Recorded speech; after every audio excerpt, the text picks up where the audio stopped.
Halo semua, selamat petang, salam sejahtera Malaysia. Selamat datang ke channel Fels Lifestyle. Saudara-saudara, tuan-tuan dan bapak semua yang saya amat kasihi semua.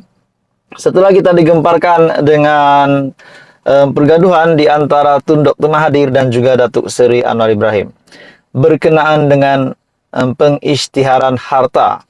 Pada akhirnya, saudara-saudara, Tun Dr. Mahathir mencabar balik Datuk Seri Anwar Ibrahim, Perdana Menteri Malaysia, untuk mengisytiharkan harta. Mesti ramai yang tertanya-tanya.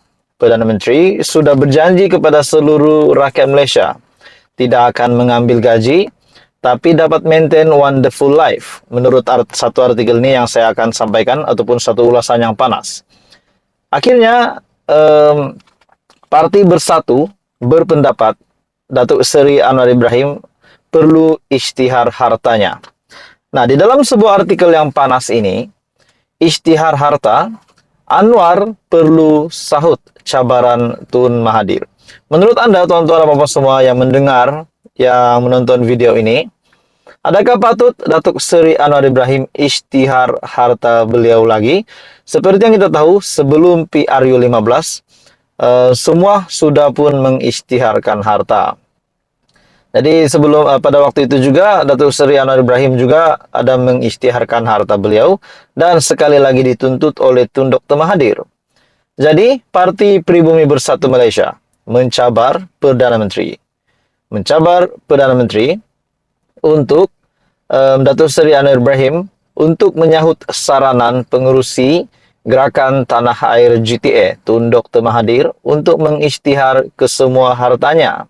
Timbalan Presiden Bersatu, Datuk Seri Ahmad Faizal Azumu berkata, tidak adil untuk meminta orang lain mengisytiharkannya, tetapi Anwar sendiri tidak berbuat demikian. Menurutnya, rakyat sudah pasti mahu mengetahui kekayaan dimiliki ahli Parlimen Tambun ketika menjadi timbalan Perdana Menteri. Maksudnya, kekayaan ataupun harta yang diminta oleh Dr. Mahathir dan juga seperti yang disokong oleh Bersatu adalah pada ketika ahli Parlimen Tambun ataupun Perdana Menteri menjadi timbalan Perdana Menteri. Jadi saya amat bersetuju bahwa jangan kita sentiasa menuding jari kepada satu pihak, tetapi diri sendiri tak berani nak menunjukkan. Nah, saudara-saudara, tuan-tuan dan bapak semua, bagi saya, Datuk Seri Anwar Ibrahim akan melakukan keputusan yang amat relevan. Walaupun beliau akan mengisytiharkan hartanya, adakah itu juga akan dilakukan oleh Dr. Mahathir? Nah, itu menjadi persoalannya. Sebab kita tahu yang duluan ataupun yang pertama menuntut supaya harta dapat diisytihar adalah Datuk Seri Anwar Ibrahim sendiri.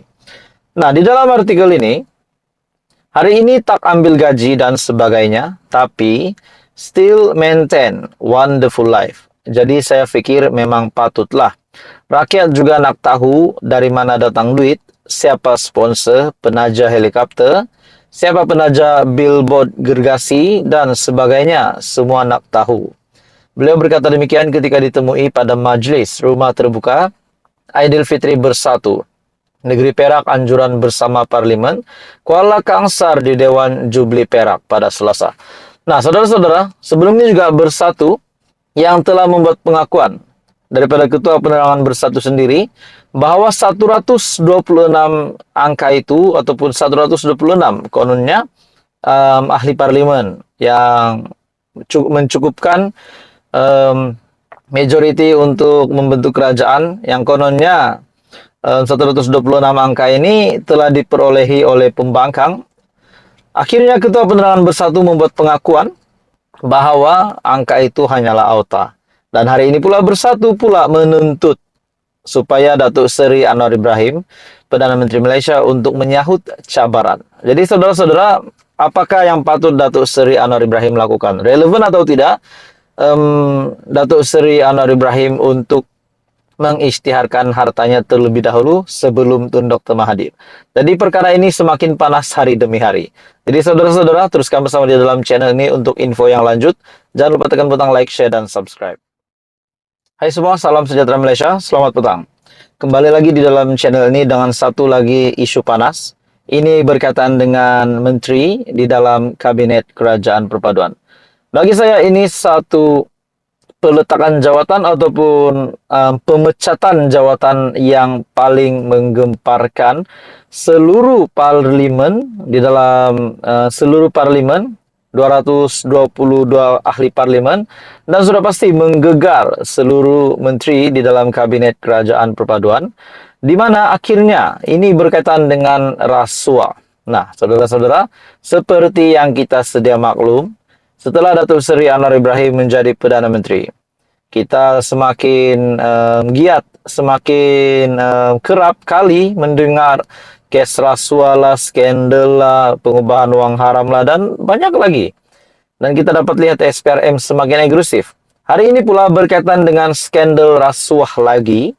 Ini pula melibatkan menteri di dalam Kabinet Kerajaan Perpaduan, dan menteri itu sendiri, yaitu menteri dari KSM ataupun Siva Kumar, menteri dari Kementerian Sumber Manusia, mengesahkan 5 pegawai dipecat. Nah, jadi saudara-saudara, ini pasti mengejutkan kepada seluruh pemimpin politik di Malaysia yang mempunyai tanggung jawab besar, terutamanya yang menerima pertuduhan hari ini. Disebabkan sudah terlibat dengan rasuah, akhirnya mereka dipecat. Tidakkah ini juga mungkin boleh berlaku kepada mana-mana pemimpin di dalam kerajaan maupun di dalam pembangkang dan di mana sajalah seluruh Malaysia? Asalkan terlibat dengan rasuah, mereka akan dikenakan tindakan.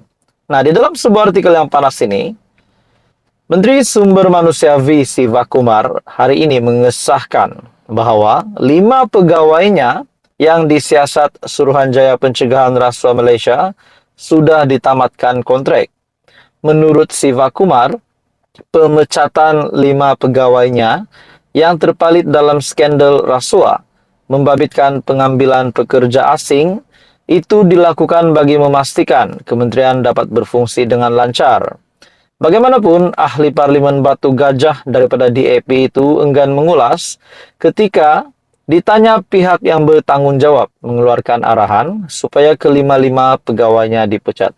Sebelum ini ada desas-desus setelah Siva Kumar, pejabat Kementerian Sumber Manusia dan kediamannya digeledah oleh SPRM, ada desas-desus yang mengatakan, adakah Siva Kumar ataupun menteri di dalam Kabinet Kerajaan Perpaduan pimpinan Datuk Seri Anwar Ibrahim itu akan dipecat? Nah, jawapannya tidak akan dipecat.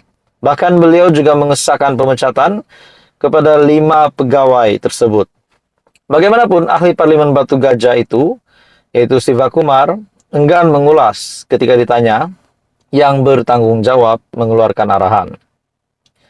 Pemecatan 5 pegawai memang ada karena kita nak pastikan bahwa kementerian dapat berfungsi dengan lancar. Beliau berkata demikian ketika ditemui selepas merasmikan persidangan kemuncak bagi keselamatan dan kesihatan pekerjaan KKP bersaya syarikat berkaitan kerajaan GLC OSH Summit 2023.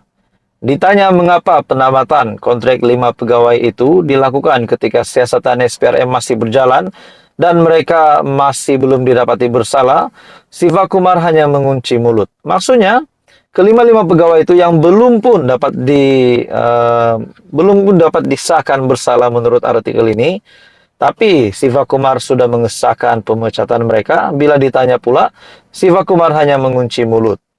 Sebelum ini juga portal berita yang memetik sumber Kementerian Sumber Manusia yang melaporkan 5 pegawai Siva Kumar ditamatkan kontrak, manakala seorang lagi pegawai dipindahkan ke JPA. Jadi, saudara-saudara, tuan-tuan dan bapak semua, apa komen Anda? Teruskan bersama di dalam channel ini. Untuk info yang seterusnya, jangan lupa tekan butang like, share, dan subscribe. Info padu, info hangat disediakan di dalam channel ini.